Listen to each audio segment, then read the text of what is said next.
Hi, assalamualaikum everyone. For this time, we are going to present about volumetric analysis.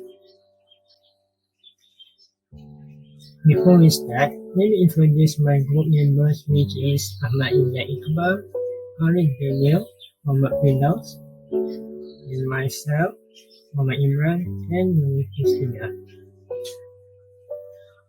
So this is a content regarding to the volumetric analysis. As introduction, volumetric analysis is a quantitative analytical method that used to determine the concentration of a non-component in a solution by measuring volume of a solution. It is applied to the concentration of an analyte or non-solution as well.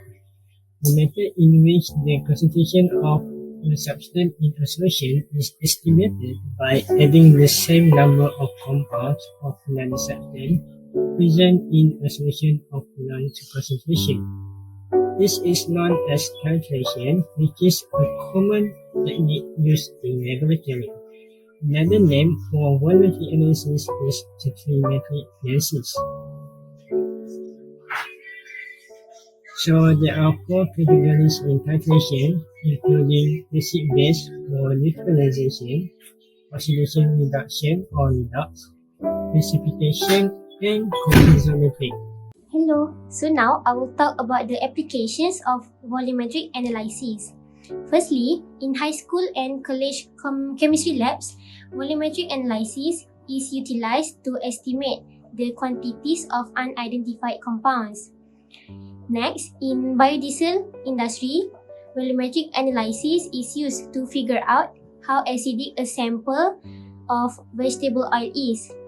Next, in petrochemical and food industries, volumetric analysis is used to assess an oil's free fatty acid concentration and to figure out how many unsaturated fatty acids are present and to trace the amounts of water.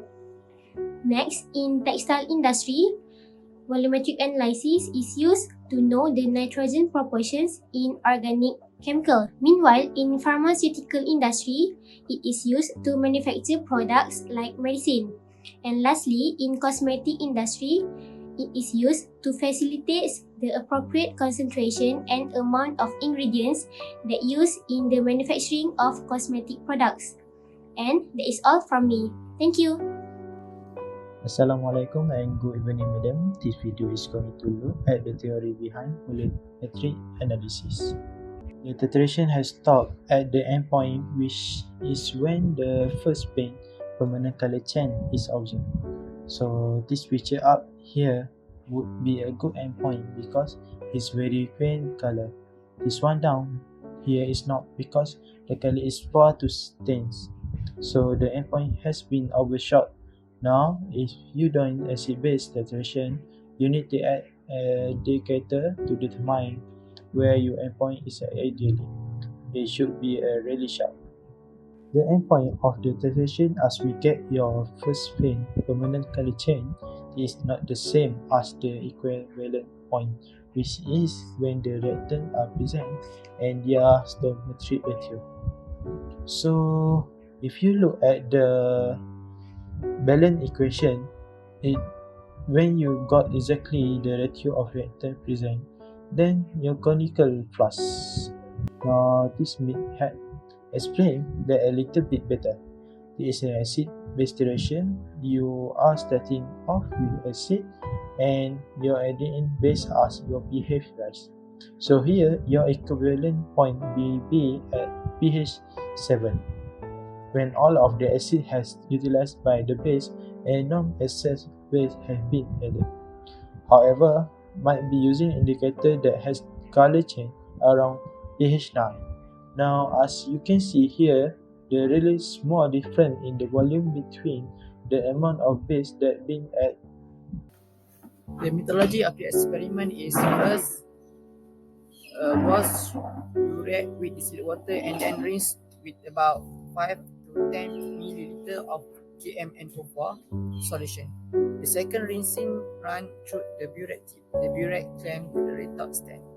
The second is the burette filled with KMnO4 solution. Make sure the tip is completely filled and contain no air bubbles.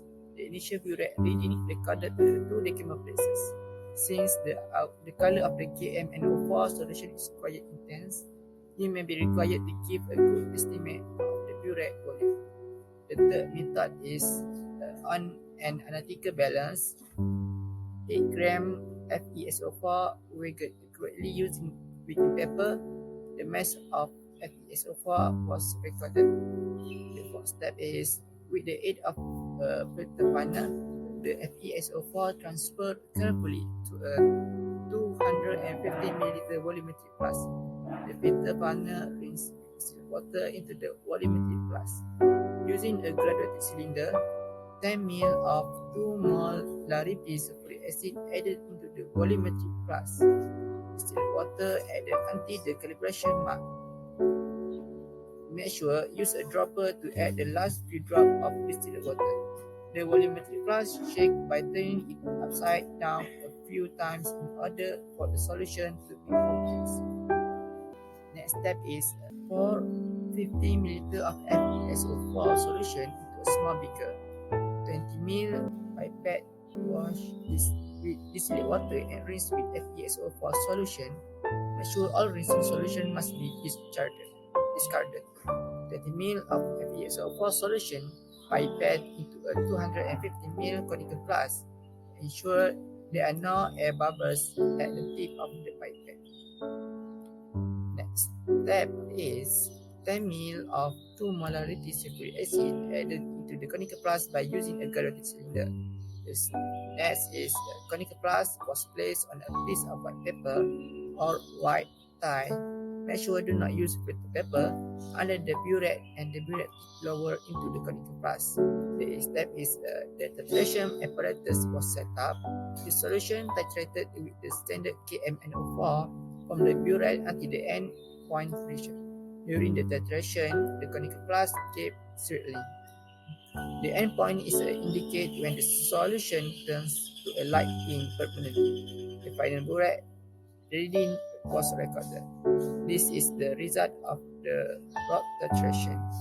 The last step is the titration process was repeated until 2 consecutive titration, that meaning one titration after another. Agree to plus minus 0.10 milliliter. So this is an example of table, redox table. So we got a number of titration. Find the burette reading in ml, initial burette reading in ml, volume of KMnO4 using ml. The rate of titration is for final burette is 20.6 ml, initial burette is 0.0 ml. So the volume of KMnO4 used is 20.6 ml. The titration one to find the burette reading is 20.6 ml. Initial burette is 0 ml. The volume KMnO4 used in ml is 20.6. Titration 2, final burette reading is 20.6 ml. Initial burette is 20.6 ml. The volume of KMnO4 used in ml is 20.6.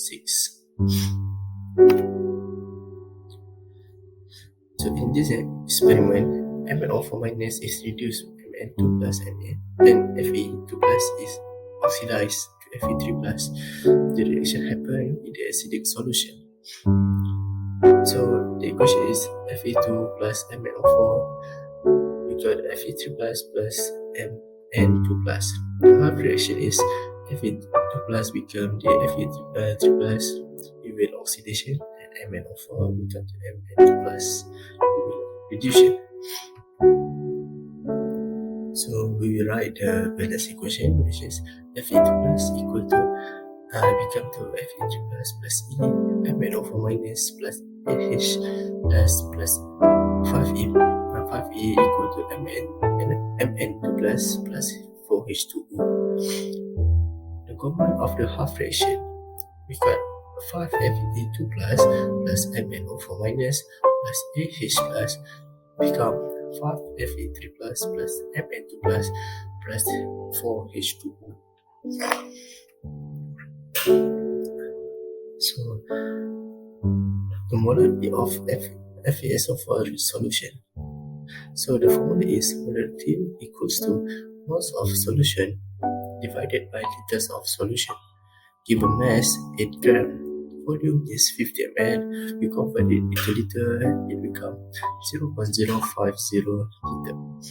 So the mole is 8 times by 1 mole over 152 gram, it will become 0.0526 mole. So the molarity 0.0526 divided by 0.050 liter, and it's become 1.052 m. So the concentration in gram per liter of FeSO4. The concentration is mass divided by volume. Mass is 8 and divided by 0.05 L. So it becomes 160 gram per liter. Thank you. As conclusion, we already know that volumetric analysis is a quantitative analytical method which measures the volume of the analyte directly or the volume of a second substance called the titrate, which reacts with the analyte in a non-proportion. This second method is called titration. There are different types of titration, but they all involve an analyte reacting with a titrate. Typically, in a titration, the concentration of the analyte is unknown. However, its volume is known as well as the concentration and volume of the titrate. These three pieces of information are the key equation which number of moles is equal to concentration times volume that can be used to determine the concentration of the analyte. We can use the titration to determine the percentage of analyte in a mixture as well.